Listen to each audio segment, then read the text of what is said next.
AITA, for stopping my boyfriend's proposal at our best friend's wedding. I, F26, and my boyfriend, M25, attended a mutual friend's wedding. They're very close friends to us and brought my boyfriend and I together. My boyfriend and I are coming up on our 3-year anniversary, and things were getting pretty serious. Enough so that I very much wanted to marry him. He's sweet, chatty, typically considerate, and empathetic. He's the person who I thought was the first to show me what a truly healthy and compassionate relationship was like. He's very serious about us, too. We've had long talks about marriage, and it seemed we were in agreement with no formal declaration. We had even gotten as far as looking at rings, so the chance of a proposal was more of a when, not if. A few weeks before the wedding, us and the engaged couple at the time were hanging out. The topic of weddings was very prevalent, and my boyfriend had cracked a joke about proposing at our friend's wedding. The to-be groom joked back and said, "That'd be funny as hell." This was followed by me and the to-be bride both shutting it down, trying to be serious, but also not thinking he was serious. He was. During the reception, everyone had made their speeches and people were getting their food. While our table was waiting, my boyfriend went up to the DJ, and after, they played my boyfriend and I's favorite song to sing in the car together, Story of My Life by One Direction. I look at him, smiling, and he's looking around. All of a sudden, he grabs a fork, stands up, and begins clanging on a glass. Immediately, the whole dining room looks over. I stand up and whisper the words, "Not right now." His face drops, and he yells a mix of, "I'm sorry, I was just joking." After he sat back down, I verbatim said, "Let them have their moment. Let's make this our own." He wouldn't even look at me. When it was time to get our food, he immediately goes toward the exit. I follow and tried to catch up to him, but couldn't find him. I text him twice and call him a couple times, but got no answer, so I went back to the reception.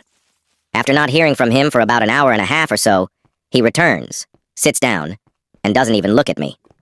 The rest of the night was terrible. He looked like his dog just died, and I'm trying to make the best out of the night, but felt like I was just in his shadow. I was prepping for a breakdown or maybe a fight in the car, but the only thing he said was, "I don't want to talk about it right now." And the drive was just quiet and awkward. He sent me a long text about how hard it was to get the ring, how he felt rejected by his closest person, and that I embarrassed him. I tried to explain that it's not that I didn't want to marry him. It was our best friend's wedding, and they deserve their moment, that we should create our own and not piggyback off theirs. He got offended and said that if I wanted to marry him, I wouldn't have stopped his proposal in front of everybody. This situation perplexes me. I've never seen the appeal of proposing at someone else's wedding, and tried to handle the situation in a way that I felt was calm and chill. But he's very adamant that I ruined the proposal, made him look like an asshole, and thus am the asshole. Am I missing something? Should I admit I was wrong and have just let his proposal go at our friend's wedding? Update: AITA for stopping my boyfriend's proposal at our best friend's wedding. I responded to a few comments, but before proceeding with our convo, I read almost every comment, hoping to gain new perspectives and see the situation I presented from a different light. After I got home from the wedding, my boyfriend and I texted back and forth. After he went to bed, I made my Reddit post because I absolutely felt like an asshole. I was second-guessing everything and thought the night would have gone better if I had just let him do his thing. After seeing the responses to my post, I'm more solidified in that I made the right decision. Yes, the night was ruined, but I'd be more comfortable with my life moving forward. I gave my boyfriend and myself a day to think about this and come back with clearer heads. That was yesterday. I took a lot of people's advice and tried to reflect on if this behavior was a grand showing of any smaller reaction. The stonewalling isn't super new. In fights at the start of our relationship, he would get quiet and make a small showing of secluding himself. I'd counter this by giving my boyfriend his space and telling him that moving forward, to just say he didn't have the words to talk about it and we can reconvene when we're ready to talk. This worked for us. It gave him time to choose his words. We'd have a good discussion of what went wrong and how we could fix it moving forward. I didn't think that he was overtly trying to make me feel worse by the silent treatment back then. However, ignoring me for the rest of our time at the wedding hurt so much. Not even saying, "I just need space right now," and rejecting to hold my hand by pulling away felt like he was pseudo-counter-rejecting me. This was a first. I felt like he was trying to make me feel worse through his lack of communication. That's all I noticed. I've had a partner be verbally abusive to me before, and another who wasn't willing to talk about things they did wrong, refusing to take any blame. My boyfriend hasn't done any of that. I'm not saying I recognize all patterns of abuse, but I'd say I'm versed in a few.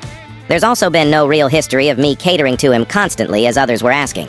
If either person had strong feelings one way or another in different scenarios, we'd often be fine with that person getting their way. Otherwise, if we both didn't care all that much, he loves to use a wheel-spinning website to make decisions, and I think it's cute.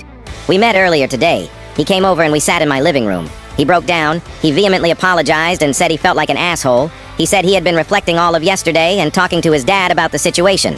His dad got mad at him and talked him off his ego crash. His words, not mine. He had already sent a message to our friends, now flying to their honeymoon in West Europe, apologizing for making their most important day about him and for not properly celebrating them.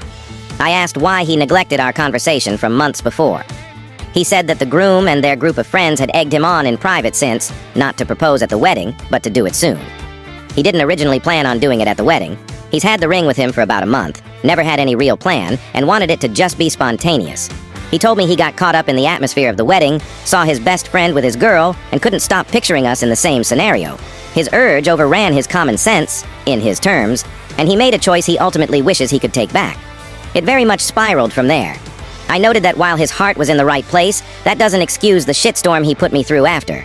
I expressed to him that ignoring me really hurt me, that him saying my rejection to his proposal was the reason for his embarrassment and shutdown was unfair, especially since we had already established for him not to do that. He accepted this and continued to apologize, admitting it was very unfair of him and that he should have handled his emotions and embarrassment better, especially towards me. We had a lull in our conversation after he asked, "Where do we go from here?" At this point, I didn't want to just return back to normal. A day where I expressed to him that I felt the prettiest in a long time, expected us to have enormous fun, and watch our best friends have their moment to shine, turned into a day where I was crying in my room, reading Reddit comments about how I should break up with him. I genuinely thought I was the asshole who should have just bit the bullet and accepted a proposal in a way that I and others thought wasn't okay. I told him that if we were to move forward, he needed to seek a therapist to help him manage his emotions.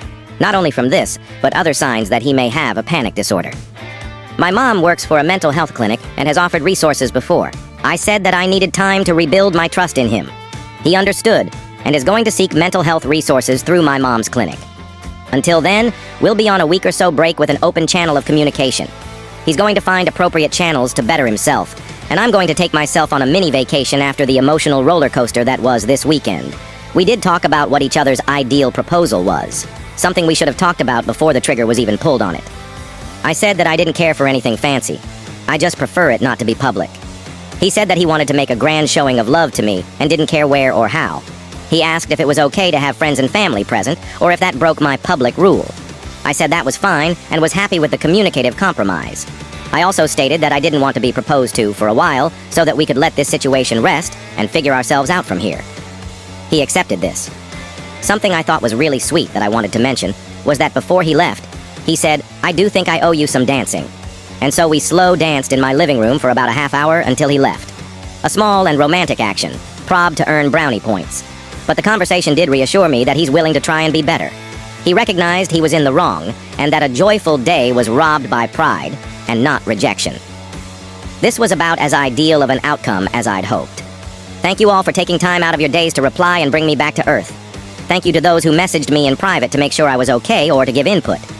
While the future is still obscure, it's a little clearer than it was a couple days ago. I have a clearer understanding now of what I want and what's healthy. Moving forward, I will do every ounce of weighing before I enter what should be the most important commitment you can make to a person you love, and I'll keep a more careful eye on his behaviors and how he may react to adverse situations. I hope the best for you all as many have for me. Thank you.